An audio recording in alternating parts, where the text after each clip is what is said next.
No, je tam všeličo.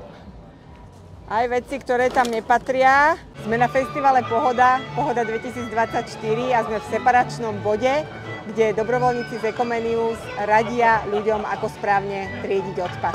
Robili sme analýzu bežného kontajnera, žltého kontajnera, ktorý nemá tých dobrovoľníkov, ktorí by radili, čo do toho kontajnera patrí.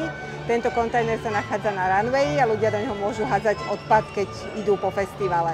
My sme ho celý rozobrali, vysypali a zisťovali sme, čo v ňom je a čo v ňom nie je, alebo čo v ňom teda nemá byť. V koši sme našli aj nejaké zálohované obaly, našli sme tam zbytky jedla, ľudia sú leniví vybrať jedlo z obalu predtým, ako ten obal vyhodia, čo by teda mali robiť.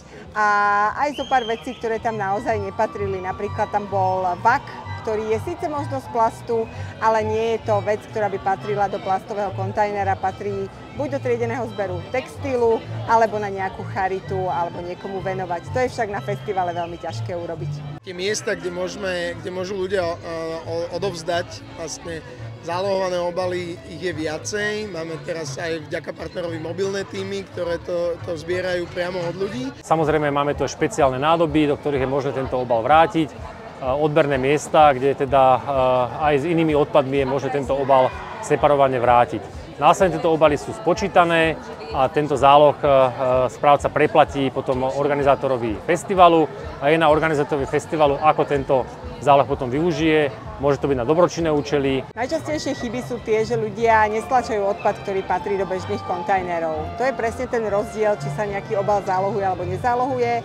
Bežné obaly, ktoré hádžeme do žltého, červeného, oranžového alebo papierového, modrého kontajnera, by mali byť tie obaly postlačané, aby zabrali v koši čím menej miesta. Ja však môžem pochváliť návštevníkov Pohody, že v tých plastoch som čakala, že bude oveľa viac iných nečistôt, ako sme nakoniec našli. Tak ja som veľmi rád, že sme dostali 4 hviezdičky z 5. Je to dobré hodnotenie a zároveň ostáva miesto na zlepšenie. A podľa mňa dopadla dobre najprv v absolútnych číslach, že v tej nádobe nebolo veľa odpadu. To nás stále teší, keď vlastne sa netvorí nejaké veľké množstvo. Myslím si, že najväčšou zložkou akože nesprávne vytriedeného boli práve zálohované obaly.